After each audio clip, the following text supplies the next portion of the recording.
ఇవాళ cameraman గంగతో Rambabu release అయింది. So రేపు యాత్ర 2 కూడా ఉంది. సో పోటీగా ఉన్నాయి కదా. సో ఫుల్ స్పైసీగా ఉంటదంటారా? ఆ రెండింటికి పోటీ అంటే కాదుగా. మరి గంగతో రాంబాబు దానికి పోటీ అన్నట్టు మాట్లాడుతున్నారు మీరు. యాత్ర 2 రెండిట్లో దేనికి కలెక్షన్స్ ఎక్కువ వస్తాయి అనుకుంటున్నారు? తెలిసి గంగతో రాంబాబు రీ రిలీజ్ కదా.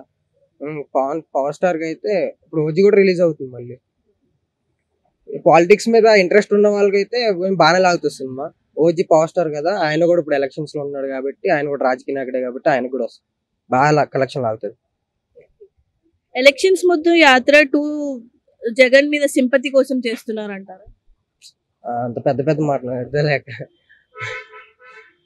వైసీపీ వాళ్ళే డైరెక్టర్ తో ఈ మూవీ చేపించారంటారా? నాకు డైరెక్షన్ మీద గట్రా పెద్ద ఇంట్రెస్ట్ ఏం లేదా ఇవన్నీ తెలుసుకోవడానికి. సో వేరే క్వశ్చన్.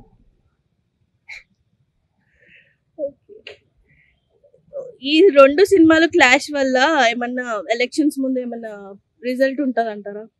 ఈ సినిమాలు ఈ 2 సినిమాలు ఇంతక క్వశ్చన్ మళ్ళీ రిపీట్ చేయండి. ఈ 2 సినిమాల క్లాష్ వల్ల ఎలక్షన్స్ లో ఏమన్నా మార్పులు ఉంటాయంటారా?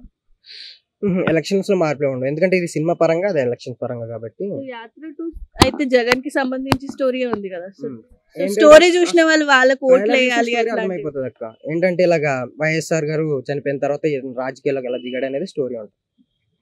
వాళ్ళ ఫాదర్ ని చూసుకొని సో ఇప్పుడు ఈ మూవీ వల్ల ఏమైనా ఓట్స్ ఎక్కువ తనకు వస్తాయంటారు? పెరిగితే సింపతి పెరుగుతుంది కానీ ఓట్స్ అదంతా